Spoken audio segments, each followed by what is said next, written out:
Hello, everyone, and welcome to our community conversation today entitled Chemo Brain, It's a Thing. I'm Christina Hawes, the Community Engagement Coordinator for our Office of Outreach and Engagement here at Wilmot, and I'd like to welcome you. This webinar is a part of our Community Conversations on Cancer series, which is an educational series designed to inform, educate, and disseminate best practices in cancer research, clinical trial, and community engagement. It is sponsored by the COE office, CERTEC, and our Community Cancer Action Council, or CCAC. This live event has been approved for 1 AMA PRA Category 1 credit, 1 CNE credit for nurses, and 1 contact hour for social workers. If you would like to receive credit for attending, please make sure to fill out the post survey. The link will be provided when this webinar closes, as well as in a follow-up email. Our presentations today will be followed by a facilitated Q&A session. Throughout the presentation, please feel free to enter any questions that you have in the Q&A box located at the bottom of your screen. Now let me introduce our speakers, Dr. Michelle Janelsens and Ms. Beverly Cannon. Dr. Janelsens is Division Chief of Supportive Care and Cancer in the Department of Surgery at University of Rochester. She's also the chair of Cancer Control Research for the URCC NCORE Research Base and director of the URCC NCORE Biobank, just to name a few of her titles. Dr. Janelsens has her master's in public health and an MS and PhD in microbiology and immunology from the University of Rochester School of Medicine and Dentistry. Her research focus is on understanding clinical, psychological, and biologic contributors of cancer-related cognitive decline and on interventions to alleviate this. Next, we have Ms. Beverly Cannon, who is a patient, she is a patient advocate and research partner. She is also the co-chair of the SCORE Board Patient Advocate Board, which is a national group with the mission to improve aging and cancer research and care delivery. Her areas of expertise include breast cancer, cancer and aging, survivorship, and research translation and communication. Beverly is also an extremely active member of Wilmot CCAC. We would like to welcome both of our speakers, and I will now hand it over to Dr. Janelsens. Great, thank you very much. Let me just pull up my slides.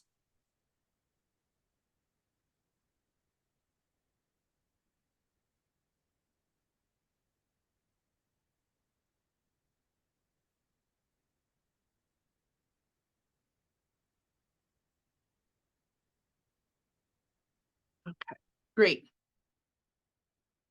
Christina, am I okay? My view's okay? Okay, great. Perfect. So I want to welcome everybody here today for this community conversation in which I'm co-joined by my colleague, Beverly Cannon. And really, I've gotten into this research area over 15 years ago because I have had colleagues, friends, and family members that have been impacted by cancer and have seen really the impact that supportive care research as well as care for individuals with cancer can really impact their trajectory.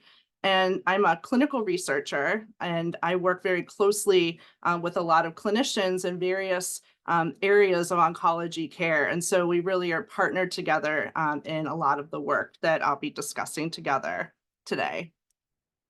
So as I mentioned, and as Christina introduced, Beverly is my co-presenter today. So I'm going to be going through a presentation about what Chemo Brain is and some things that can help. And then Beverly is going to give her perspective as a patient advocate. And we've also had the pleasure of working together over the years. So this is truly an honor that we get to do this together today. So today we're going to be addressing what is supportive care in cancer research and really honing in on chemo brain, what might lead to the development of chemo brain, what might help. And then Beverly's going to give her perspective as a patient advocate and also a research partner on the then and now. Also, please feel free to ask your questions. Do not be shy. They can be put into the chat, or we can have verbal dialogue at the end of the presentation. And so today, what we're really talking about is at the point of where my research comes in, is really in the point of diagnosis through treatment and into survivorship. So I'm going to be focused on things like management of symptoms, treatment tolerability, and acute and chronic side effect management. And so why is supportive care in cancer and research and work important? So I'm going to talk a little bit about who we are and what we do. So I think that supportive care has never been more important than it is today. And as you can see from this picture, we've almost doubled in the number of cancer survivors from a decade ago. And this is truly amazing due to all the wonderful research and new treatments and opportunities that exist for patients today. But it also leads to, what do we do to help patients live well during treatment and beyond? And so our motto really for many decades in the work that we've been doing is to really help good people through lousy times. And so it's really never been more needed, this work, as it is today. Our vision is to reduce the burden of cancer by providing personalized supportive oncology care to patients and caregivers, and to improve cancer-related side effects and toxicities, improve quality of life, and overall quality of care. And so this is a picture of a lot of the members in our division, faculty, and staff. And we focus on a number of different outcomes that are important to supportive care in cancer. So some of those include things like nausea and vomiting, cognitive problems, which I'll focus on today, cancer-related fatigue, neuropathy, cardiac toxicity, depression, frailty, bone health, and sleep problems, to name a few. We also focus on a number of interventions like exercise interventions, nutrition, pharmaceutical interventions, psychological interventions.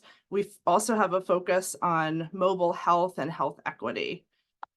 We employ a number of different study designs in our research. So we have studies that are done locally in our Wilmot catchment area, as well as nationwide, working with hundreds and thousands of individuals across the country.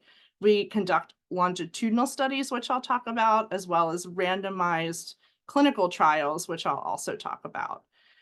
We also are very interested in the biology. So what's the potential underlying etiology of some of these problems that are experienced by patients as they're going through treatment? And it's important to, when we're talking about cancer-related side effects, these can manifest in a number of different ways. So there can be acute effects. So this is where a problem may develop early on during treatment, but then it goes away or lessens substantially.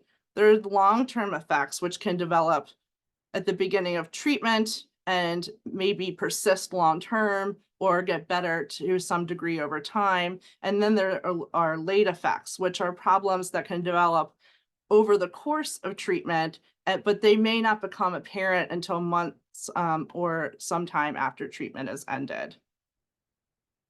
So this is this is all of the faculty that are in our division. These are really some of the most brilliant individuals that I have the honor and pleasure of working with every day in the research that we do. And these faculty are in our division of in our Department of Surgery, and also several of them are part of our Cancer Prevention and Control Program at Wilmot Cancer Institute. We're also very passionate about ensuring a pipeline of future researchers that are going to really lead us into the next generation of supportive care and cancer research, and really focused on making sure that care for patients and all patients is equitable. So we have a number of really great junior faculty trainees that are working with us in our training program. So now I'm really going to hone in on chemo brain, which is the main topic of our conversation today. So many people have heard of chemo brain. It's been in Times, New York Times, a lot of different media posts. And really, this is cognitive problems, and sometimes referred to as chemotherapy or cancer-related cognitive dysfunction or decline. And these are problems in areas of memory, concentration, attention, executive function, learning, and verbal fluency. And so to give some real world kind of examples of what chemo brain might look like, and most commonly, patients report trouble focusing on task and taking longer to accomplish a task. They have trouble sometimes with details like names or events or dates, and sometimes remembering those, but sometimes just taking longer to recall some of those things. So it's like the words on the tip of the tongue. Sometimes trouble with directions, sometimes trouble remembering things, and sometimes with trouble with multitasking with things at work and at home. This is something that patients really care about, and I often refer people to this really great book that was written called Your Brain After Chemo, which is written by a oncologist as well as a survivor and a health writer that I've had the pleasure of also talking with. And this is a great book that really summarizes some of the concepts that we're talking about today. It goes into the science and also some of the things that can help.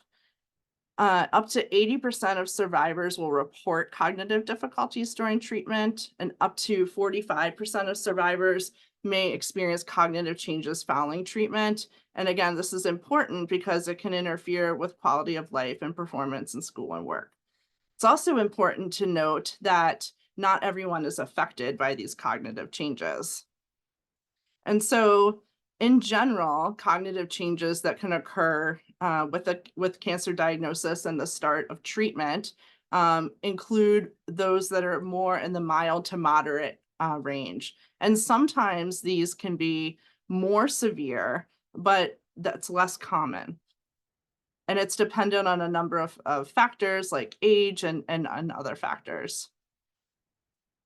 The other thing that's really important, and I think this is a really, really key point that I'm trying to make in this slide, is the fact that what is meaningful is really dependent on the individual and where their baseline is. And so if we look at this graph here, this dotted line might represent the point where a patient or individual might score below this area. So it might be a low score, abnormal score. It might indicate possible cognitive impairment. And so this is the case that some people may score in this range, but there's also a lot of people that will still score in a normal range, but their change over time and it may still be in the normal range or may cross into an abnormal range, but it's a large change over time. So we call this a clinically meaningful change in cognitive decline, but it's not necessarily bordered onto what would be clinically diagnosable as impairment.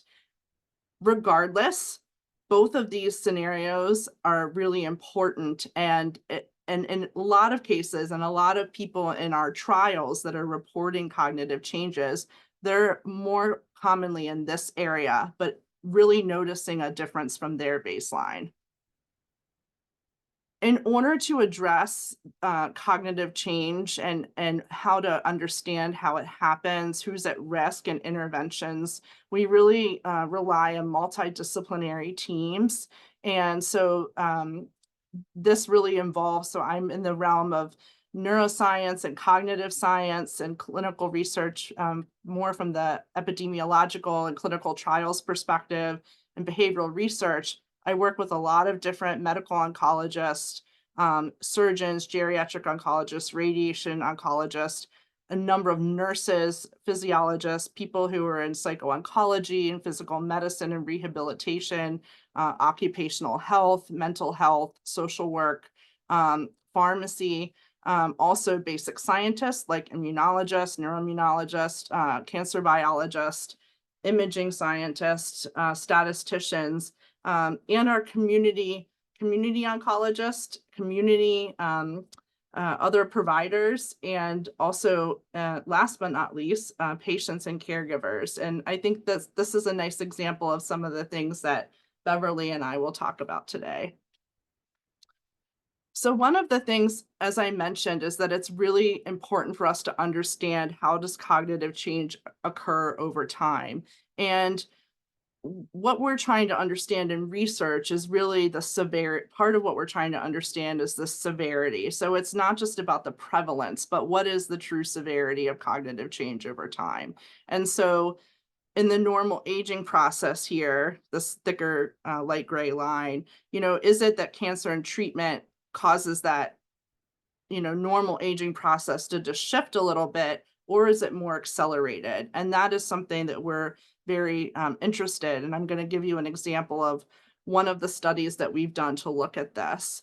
So this is a study that we've conducted nationwide, where we were really interested in looking. So what is the trajectory of cognitive change? And I think, again, this level of evidence is really important to do on large scale, because without that information, I think that it's harder for practitioners to really say that this exists. And so part of the whole reason that I started this study was to really validate some of the concerns that we were hearing from patients about chemo brain as being a real problem. And so we did this study looking and assessing cognitive change over time. So in women with breast cancer and patients with lymphoma, we looked prior to their treatment, within 1 month following their treatment, and then we looked at 6 months following treatment, and then at 1 year and 2 years follow-up. And we did a number of assessments, like looking at cognitive health from the patient report perspective, as well as from objective tests that we would give patients and look at their function in some of those domains I mentioned, like memory and attention. We also looked at things like what is influencing cognitive change, and we also looked at some of the biology. So this one example of a study that I'm going to show you is through our nationwide URCC NCORE research base. And this, here we are in Rochester. And I know we have people all throughout the US and even internationally on this call. So this is where we are. And these red dots represent the sites that worked with us, and the yellow dots, the red and yellow dots, to recruit participants for this study. And so this summarizes many years of work, really looking at what happened at the trajectory of change over time. And so we're comparing it to a group of individuals that were part of the study who were not patients. So these were people that maybe the patient knew, that was of the same sex, and also was within the same age range. And so we looked relative to that group that we call a control group that we assessed over time.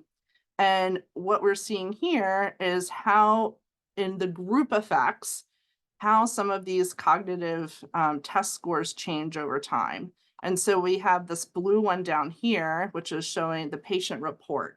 So patients were reporting a lot of cognitive change over time, and this persisted even up to 2 years post-treatment.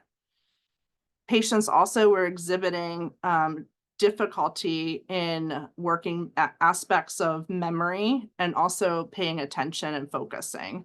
And so one thing I want to say here is that this is representing the group difference. So within here, we have some patients and individuals that did not change, some that changed a lot, and some that changed a little bit. So I want to really get at, even though these are the summary, there really is heterogeneity and change in cognitive function.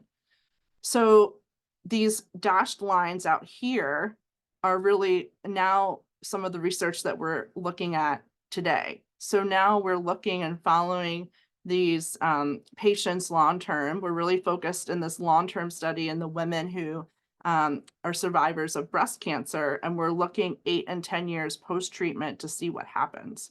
So that's currently accruing. I don't have any of those data today. But again, I think that since some of our data to date has shown that there have been problems in worsening in attention, memory, and processing speed and other aspects, we're really now wondering how long will this last? Who's susceptible? Who is more likely to have more persistent changes? Who's going to get better? And what's the impact on overall daily functioning? So we're asking these patients in this study questions about and their cognitive health as well as the objective performance, but then also how is this impacting you in your overall daily life? Because at the end of the day, that's one of the things that matters most. So I just want to talk a little bit about the biology of what we know contributes to chemo brain or cognitive change, and why is it important to understand biology. So biology can help us with understanding risk prediction, so baseline predictors. So we know that a person's age can make them susceptible. We know that other factors like medications, other comorbidities, baseline levels of anxiety can all contribute to cognitive changes. But what about the biology? And the biology is also linked into all of these factors. At the end of the day, we're hopeful that the biology is going to help us develop interventions that are going to alleviate these cognitive problems for patients. So one of the ways in which we look at biology is by the Human Biophysiology Shared Resource, which is a Wilmot shared resource, which I am the director of, which works closely with my lab, the Cancer Control and Psychoneuroimmunology lab. And we think in order to really study the biology, it is really important to have community engagement in the research and what's important to community members, and also what do they feel comfortable with in assessment of biology. So this is just some pictures of our lab. This is Dr. Netherby Winslow, who's my lab co-director, who is showing one of our community groups how one of the assays works in the lab. So this particular assay is looking at a potential marker of indicative of neurotoxicity within the blood. And then here's another picture of Lou Lada, who is really working and with high school communities and different partners at job fairs, because we want representative community members also working with us and potentially being employed in our lab or engaged and partnered with us in research. And this input has really improved our science. So we have a lot of things that are ongoing. So in the aspect of looking at cognitive assessments, we've learned that sometimes study participants want to come in and do the assessments with us in person, but sometimes they would prefer to do it from their own home environment. And so we've come up with procedures for that. We're also now working with remote blood collection as another option and opportunity. And these were two direct examples that are relevant to this talk today that were informed directly from community input. So as I mentioned, and I think that this figure is very complicated, but it really is talking about how cancer treatment and other factors I mentioned may influence brain health. And so one of the things that we look at very closely is factors of inflammation, and because these can be related to cognitive dysfunction. And so in other fields, this was known at the time, but we were really wondering how inflammation might change in respect to patients that are receiving chemotherapy. And so we did a study, one based off of the longitudinal study that I showed you before, as well as one in our catchment area, to really look at some of the changes within inflammation and cognition in our community and nationwide communities. And so we did see that inflammation levels were associated with worsening in cognitive test scores. And we've done this through multiple studies, and others throughout the United States and internationally have also done work to look at inflammation as one of the biologic contributors that can influence cognitive change. And so I think that this is very informative with trying to help us think about interventions that might be helpful and make sense. So one thing I want to say on this slide talks about possible interventions. And I want to say possible because even though there's some published guidance about treatment for chemo brain, there's really no standard of care to treat chemo brain. And so there's a lot of active research in this area. It's really important that we get this done because there's a lot of promising potential interventions. So I want to tell you about some of these today. So some of the interventions that I'm going to focus on today are in the exercise and more cognitive rehabilitation realm, but there's also one pharmaceutical.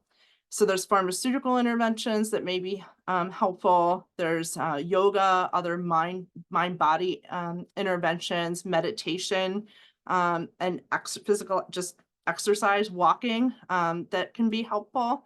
There's also different apps that are out there that have cognitive training games and other things like that. And there's some level of evidence for many of these with being helpful for cognitive health. And so I want to just give some examples of some of the research that we did. So one of the studies that we first looked at was whether or not patients were meeting physical activity guidelines.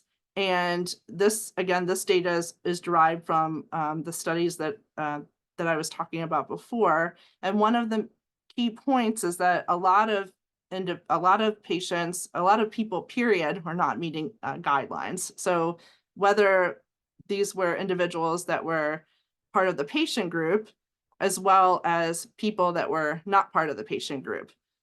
But one of the things that I thought was really important about these data is that so T2 here is post-treatment, and then post-chemotherapy, and then T3 is 6 months later. And so many patients increase physical activity from completing treatment to post-treatment. So I think this speaks to empowerment and also feeling better to start being more physically active. And I think this is important because as part of this study, we looked at whether or not patients were meeting guidelines, sometimes meeting guidelines or not meeting guidelines, and showed relationships between higher cognitive function with being more physically active. And so I think this is a really important avenue for further research.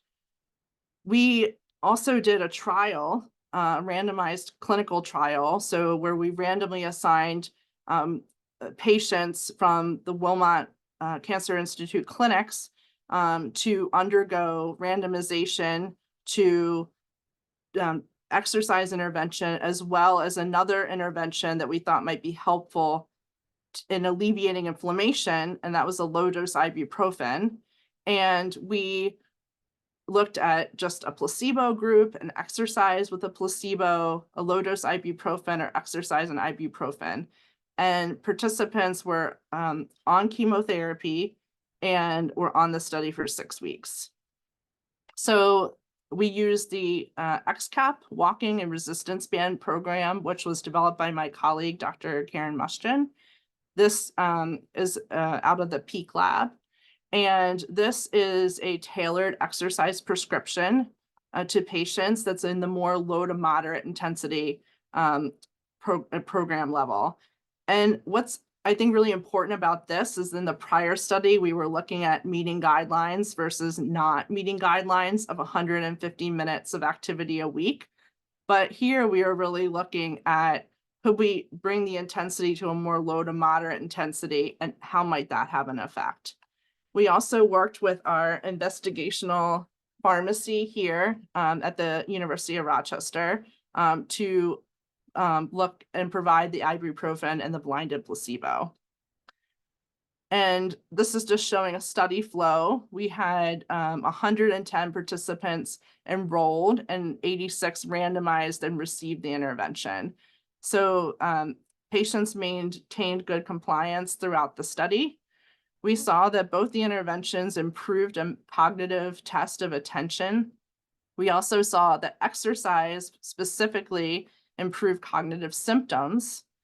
And we saw that the intervention both interventions had positive effects with reducing the level of inflammation. And so this is what we call a phase 2 study, so not confirmatory, but it's some early evidence to suggest that particularly exercise, and to a lesser extent the low dose ibuprofen, may be beneficial with improving cognitive health. I also want to mention a cognitive rehabilitation study, which is also in progress. That's being conducted by my colleague, Dr. Allison Magnuson. This one's really focused on rehabilitation for older adults.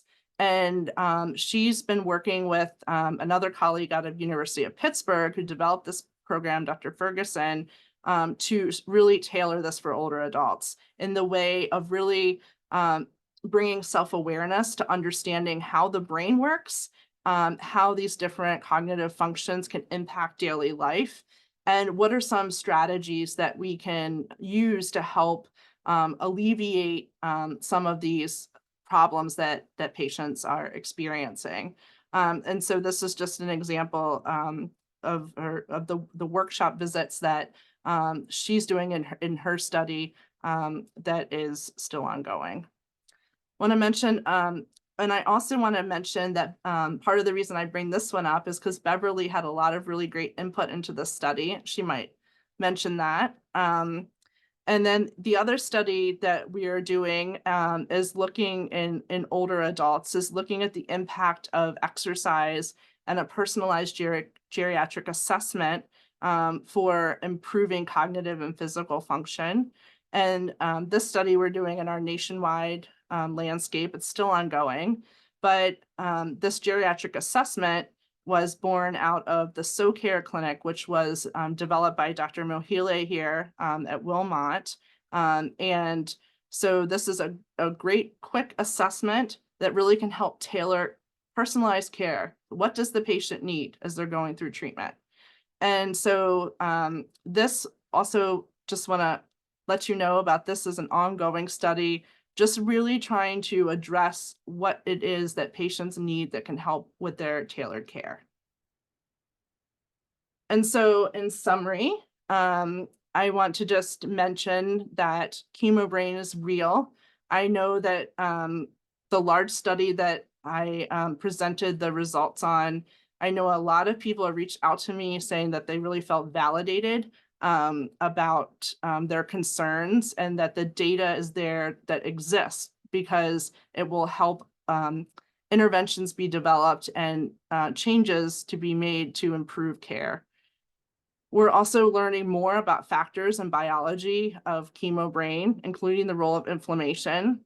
And there is no standard of care to treat chemo brain, so there's significant research in this area.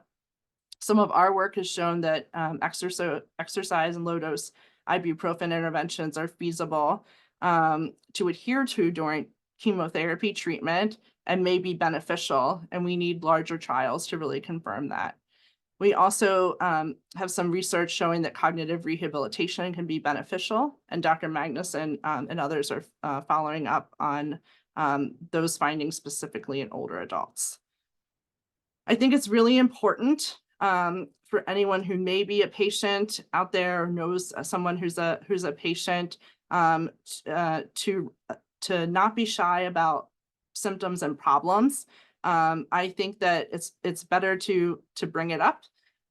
We're learning more about supportive care options, and there's many programs. So I mentioned several of them in my talk that are being developed and have been in existence here in Rochester for a long time that are really here to help patients and meet their care needs. Exercise, I mentioned, can alleviate cognitive problems, but it really has a lot of health benefits and as well as cognitive rehabilitation, mindfulness, and others. For those of you who may be in our Wilmot community, there's a very nice and detailed patient resource quick guide on the website. There's also a very nice survivorship program and a specialized geriatric oncology program for meeting needs of patients. For some of the specific interventions that I mentioned, the Integrative Oncology Center at Pluta is another really great resource that offers a wide variety of services, including exercise, prescriptions, yoga, meditation, acupuncture, music therapy, and others, which is a really great resource that is sponsored by the Pluta Cancer Center Foundation in collaboration with Wilmot that is available. And so I mentioned the book before that I think is a great resource. I also put a couple of links here for the NIH and the American National Cancer Institute and the American Cancer Society for just info sheets on Chemo Brain. And lastly, I mentioned some of our team members, but I just want to really thank our team, really work with a wonderful team here that's really at the forefront of innovation and making sure we meet patient care needs here at U of R and Wilmot. I really couldn't be more fortunate to work with the best team out there. As well as others at Wilmot. So I want to now turn it over to Beverly per our presentation because Beverly wants to talk a little bit about her perspective and maybe reflect a bit on maybe some of the things that I mentioned. So Beverly, the floor is yours.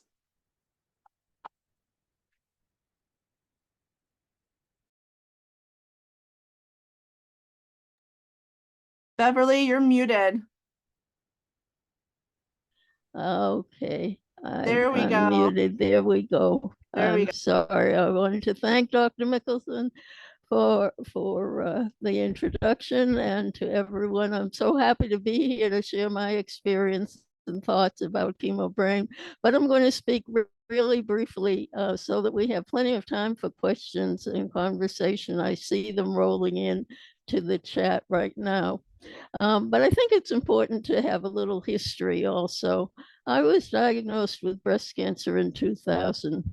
For full disclosure, I never had chemotherapy, so I've not personally experienced Chemo Brain. However, I was propelled into advocacy by an oncologist telling me that I had to have chemo. I had known nothing about cancer or medicine before my diagnosis, but had done enough research on the internet about my cancer that I didn't believe that the chemotherapy would give me sufficient protection against recurrence that would outweigh its harm. I was mostly concerned about damage to the immune system, which is what everyone was talking about. But the oncologist didn't want to discuss it. I met other women diagnosed with breast cancer who were also concerned that we weren't being given all of our options for treatment. And they were forming a grassroots organization based in Ulster County. And it's now called Breast Cancer Options and provides support, education, and advocacy in the Hudson Valley. I was accompanying newly diagnosed women to medical appointments and hearing their complaints about memory and concentration problems, but doctors were saying there's no such thing as chemo brain. It was almost a no-no to even mention it. Even I wasn't aware of how serious it could be until I saw a woman wheeled into a concert by her husband. Clearly, she was not only physically impaired, but also had serious cognitive issues. I learned later that it was attributed to chemo brain, which her doctors had denied existed, and so she had not been treated. I've since wondered about a patient I accompanied to oncology visits for about 2 years and wonder if she could have been helped by what we know today. She had psychological issues to start out with, but I believe the chemotherapy may have exacerbated them because she began missing infusion appointments and eventually stopped altogether, although we were giving her all of the support that we could to get her to these appointments. She soon died of the breast cancer. Thanks to clinicians and researchers like Dr. Mickelson's, who recognized that something was going on, chemotherapy-related cognitive issues are largely recognized today, and there are supportive care services and research at Wilmot and other institutions. However, I'd like to speak to you about one thing in your summary when you say that there's no standard of care of chemo brain. I personally believe that this gap allows doctors to ignore its significance because they don't know what to do about it, or particularly with older patients. Uh, and with older patients, they often write it off as normal aging decline. Some older doctors still even use the term senility. So I wondered how you would respond to that, Dr. Mickelson. So I think this is why it's really important for patients to bring this up with their provider, because the provider can do a brief or refer them to someone who can do a brief assessment of their cognitive change or their cognitive function. And then that might be able to be monitored during treatment. And so I think that that's a very practical consideration for someone who might be saying, hey, I feel like these may be something's different. And since I started whatever treatment, if it's chemotherapy or any other treatment, I noticed something differently. And more oncology clinics now are getting infrastructure to do some of these more brief cognitive screens at least, or there could be a referral for a more enhanced neuropsychological test evaluation. And again, I think that could be something that could be done and then could be done at a later time.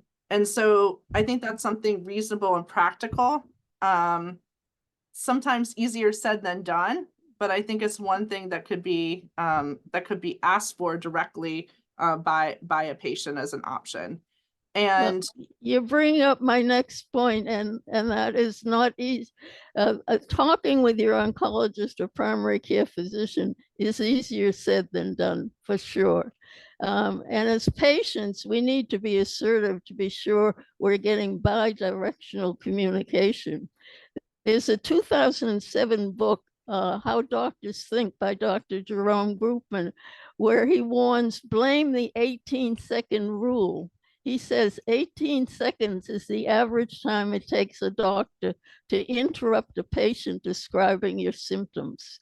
And in 2018, further research by Dr. Victor Montori at Mayo Clinic and his colleagues researching this time to interruption issue found the majority of physicians in their study waited only 11 seconds on average before interrupting their patients. So maybe we as patients need to learn to interrupt our doctors so they will listen to us. Also, don't underestimate the importance of communication with the advanced practice doctors, providers, physician assistants, and other members of your doctor's staffs, because they can advocate for you when you show that you are standing up and advocating for yourself. Trusted caregivers can also be helpful in keeping you focused on expressing your needs and at times expressing them for you. I could go on, but I'm going to stop here so that we have time for questions and conversation. And thank you for having me. Well, thank you, both of you, for this really incredibly informative presentation about this incredibly important topic. We have a ton of questions, so I'm just going to start and jump right in. So if you have any additional questions, make sure that you enter it in the box. And what I'm going to try to do is maybe mix and match and put some things together so that we can hopefully get to all of these. Any questions that we don't answer now, I will make sure that we include the answers in the email that goes out following this webinar. So first, Dr. Janelsons, you've been talking quite a bit about how perhaps exercise helps to alleviate some of the symptoms, but we do have a question. Does nutrition or diet have any effect on chemo brain symptoms? That's a great question. There is some evidence but by members of our group and others that have shown that time-restricted eating and eating a whole foods diet can be associated with better cognitive function. Again, these aren't confirmatory trials, but there is some evidence to speak to that. So, and some of those info sheets that I also put in my talk, which I'm sure will be shared, have that as a recommendation about eating healthy diet. And we've done research specifically in time restricted eating. So like eating within a specific window of time, and then also eating like a whole foods diet. That is it sounds like basically what doctors tell you, just in order to be generally healthy, also help your cognitive functioning. Yep. Perfect. But one thing I want to say about that, I know we have a lot of questions, but it speaks to Beverly's point about, you know, if there is these evidence-based interventions, like, so to say that this is a real problem, and then also the evidence on the interventions, that also helps for access. So for programs and things to be developed. And again, it might not all be on the oncologist lap, but it might be in other allied health professionals that are involved in the care and other programs that are in our community that can really help, right? Like Live Strong with exercise and things like that. So anyway, but yeah. Absolutely. Very, very good points. So now this is called chemo brain. I mean, that is a discussion, that is how we've heard. However, can chemo brain be caused by radiation therapy or hormone treatment therapy? So those are great questions. I did focus, I said treatment, but a lot of my specific research focused in chemotherapy. I think because that at the time, the main question was really looking at people were wondering about chemotherapies and a mainstay of treatment, a very prominent therapeutic, and what is the impact. We also are looking at the impact of hormonal treatment and radiation therapy. And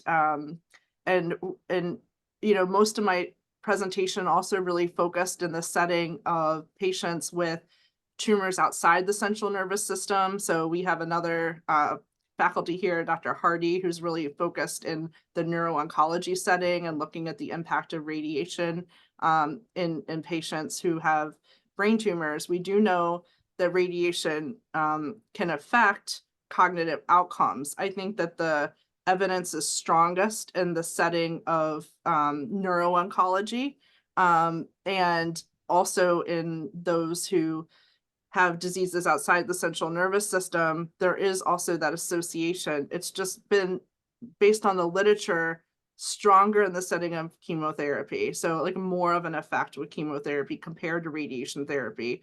But there is definitely literature that shows that radiation can impact cognitive function. Understood. So Beverly, I think I have one for you. How can I explain to my doctors all the psychological effects in order to receive adequate care?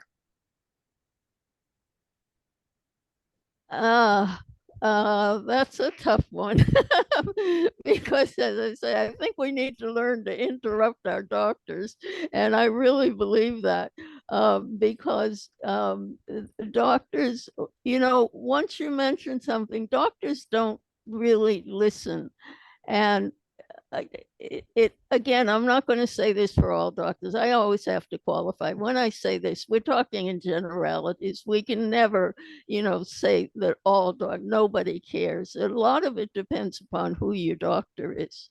But I think really establishing a good relationship with your doctor through the support staff in the office helps a lot because they can also let you know how the doctor responds to patients. I mean, I've had that happen where, you just mention something to the physician assistant and she or he will say, oh yeah, well, the doctor always responds that way. But if you say X, Y, or Z, then maybe you'll get a better response from that because again, doctors are individuals also. So the more that we can take them as individuals and really come in with a feeling of wanting to build a team rather than they and us, that's what will help open communication. And I've seen doctors almost melt because they're so used to coming in formally with a patient, and patients have thrown them off a little bit by their informality and their comfort with the doctor, and doctors do appreciate that. So I don't know how helpful this is to the person who asked the question, but it gives you something to think about. Well, Dr. Janelsons, do you want to expand on that? Because Bev, it sounds like what you're saying is you make a team at your doctor's office. You make sure that you know the other people that are there and they know how to help you interact a little bit better. So, Dr. Janelsons, what else do you have to add to that can help patients? Well, I wanted to say, I think Beverly's spot on. And I think part of this is that as we are learning more about all of these side effects and how to manage them and how to really personalize treatment for patients and like the whole patient, this needs to be considered. And the oncologist is very busy. And so thinking about the care team, also the care team's very busy. Everybody's really busy. So thinking about how do we make sure that these issues, whether it's cognitive issues or others, are addressed. So it's important to bring them up. The only thing I wanted to just briefly add, to Beverly's spot on comments is that there's a lot of research that's being done that I didn't speak to today, but in communication interventions. So really speaking to this person who asked this in the chat. So how do we accomplish this effectively? It's a really great point. And so I just wanted to say that I think that people recognize that this is an issue, like everybody cares, but how do we get it done? And so there's a lot of research being done in this area. That's the only thing I wanted to add. Okay. I think we have a couple of options and different things that we can do, hopefully, as patients if we need to talk to our doctors about this. But a couple of additional questions. This is an interesting one, and I'm not certain if any of you would know this answer, but are certain cancer diagnoses more likely to result in cognitive decline? So I'll answer that by saying that I think that most of the work has systematically been done in the setting of breast cancer, and then probably in prostate cancer, individuals with breast and prostate cancer. I don't think that the data now is not suggesting that it's like one particular disease that is associated with worse cognitive problems. And I guess I'll even go to say that even with treatments, so we think of some treatments as being a bit more neurotoxic compared to others, but it really appears to be the the interplay between the person, like who they are, like their host, like their makeup, right? And how these factors are playing into that. So some of the agents that we think of as being more neurotoxic, that particular patient might not have any cognitive change, even though we might think that that agent is associated with more neurotoxicity. So it's complicated. And I think that, I guess that's how I'll answer the question. It's complicated, but to know that it's also, it's not like, oh, this treatment is associated with the side effect, so I'm going to get it. It's something to watch out for. Beverly, did you have something to add to that? Yes, I'd like to just make one more point for patients to understand that, you know, doctors work for us. And if we're not satisfied that we're getting communication and we're not being heard, just change your doctor. Find a doctor who will listen. Again, now that's something that's easier said than done. And I know there are a lot of considerations before you make any kind of change like that. But always remember that that should be your option. You should be able to do that because the medical establishment is supposed to work for the patient. The patient doesn't work for the establishment. And we're learning that more and more in this country with our system. I won't get on to that. That is a very good point. We are all our own best advocate. So making sure that yes, we are standing up for ourselves and making sure that we can be heard in the way that we want to be heard. Very good point, Beverly. Okay, let's see. Oh my goodness, we have so many questions. We have time for a couple of, maybe one more. But remember, anything that is not answered, I will make sure that Dr. Janelsons and Beverly see them, and I will send it out after, along with the link to the video from this webinar. So I think you talked a little bit about how the effects from chemo with cognitive decline can kind of last long term. But is there a specific impact for chemo on the aging brain, or do these kind of cognitive declines multiply if you have multiple different treatments? I don't think we have a great handle on that. That is also something of significant interest in study and research. I think, you know, the best answer that I can say to that of what we know is that, you know, for sure is that as we age, you know, we're more likely to have cognitive changes. And for some people, those are more significant than for others, but it's just a natural part of the aging process. And in some functions, people will decline a bit more compared to other functions. And so I think age is the, you know, kind of the biggest predictor, but we don't really know, I think, about like the combination of treatments. You know, we've done a little bit of work looking and published on this, looking at patients who receive chemotherapy and then hormonal treatment, because hormonal treatment is associated with cognitive change. And patients, we did not find, at least in our study, find that patients that were on hormonal therapy, at least for about 6 months, so not long-term yet, we're actually doing that study now, but following treatment, that there was any difference between cognitive outcomes in patients that got chemo and then no hormone treatment and chemo with hormone treatment. So as always, there's always more research to do. Yeah, and we will get back to all the questions. We worked it out with Christina, and Beverly and I are going to get back to all the questions, and if we didn't get to them today. Absolutely. So after this webinar, you can be sent directly to the survey. So if you're getting continuing education credits, make sure that you fill that out. If not, make sure you fill it out anyway, because then you can tell us topics that you're interested in learning about. We will be sending out the email with the answers to the questions that we didn't get to, along with the link to the recording. And make sure that you join us for our next community conversation on March 8th. It's a special hybrid edition. So you can register and join us online, or come visit us at the Rochester Central Library at 115 South Avenue. And you can also take a tour of our giant inflatable colon while you're there. So we look forward to seeing you. And until next time. Have a good week. Appreciate Bye, everyone's everyone. time. Bye. Bye.